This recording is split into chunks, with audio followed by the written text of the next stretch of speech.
పశ్చిమాసియాలో నెలకొన్న ఉద్రిక్తతల నేపథ్యంలో దేశీయంగా ఇంధన సరఫరాలో ఎటువంటి అంతరాయం కలగకుండా భారత ప్రభుత్వం కీలక చర్యలు చేపట్టింది. ఇంధన భద్రతను పెంచడంతో పాటు దిగుమతులపై ఆధారపడ్డాన్ని తగ్గించేందుకు వినియోగదారులను ఎల్పీజీ సిలిండర్ నుండి పీఎన్జీ పైపుడ్ న్యాచురల్ గ్యాస్ వైపు మళ్లించేలా ప్రభుత్వం ప్రోత్సాహకాలను ప్రకటించింది. ఈ అంశంపై పెట్రోలియం, సహజ వాయువు మంత్రిత్వ శాఖ జాయింట్ సెక్రటరీ సుజాతా శర్మ కీలక విషయాలు వెల్లడించారు.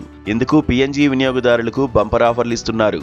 దేశవ్యాప్తంగా పీఎన్జీ వాడకాన్ని పెంచేందుకు గ్యాస్ కంపెనీలు ఆకర్షణీయమైన ఆఫర్లను అందిస్తున్నాయి. కొత్తగా పీఎన్జీ కనెక్షన్ తీసుకునే వారికి 500 రూపాయల విలువైన గ్యాస్ ఉచితంగా లభిస్తుంది.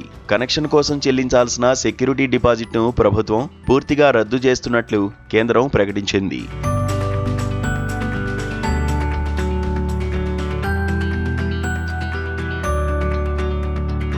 పీఎన్జీ సౌకర్యం అందుబాటులో ఉన్న ప్రాంతాల్లోని ఎల్పీజీ వినియోగదారులకు రిజిస్టర్డ్ పోస్ట్ ద్వారా సమాచారం అందిస్తారు. అటువంటి వినియోగదారులు పీఎన్జీకి మారడానికి 3 నెలల సమయం ఇస్తారు.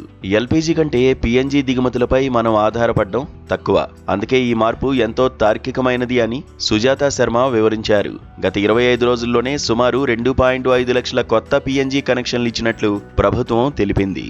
ఢిల్లీ వంటి నగరాల్లో పనులను వేగవంతం చేసేందుకు 24 గంటల పాటు పైప్లైన్ పనులు చేసుకోవడానికి అనుమతిచ్చారు. అలాగే రోడ్డు పునరుద్ధరణ ఛార్జీలను కూడా రద్దు చేశారు.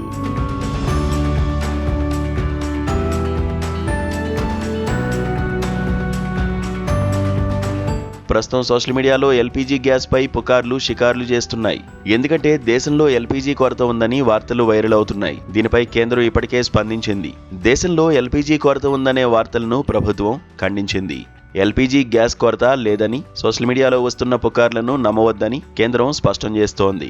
దేశంలో తగినంత ఎల్పీజీ ఉందని తెలిపింది. దేశవ్యాప్తంగా గ్యాస్ సరఫరా స్థిరంగా ఉందని, బ్లాక్ మార్కెటింగ్ అరికట్టేందుకు నిన్న ఒక్కరోజే దేశవ్యాప్తంగా 2700 దాడులు నిర్వహించి 2000 సిలిండర్లను సీజ్ చేసినట్లు కేంద్రం తెలిపింది.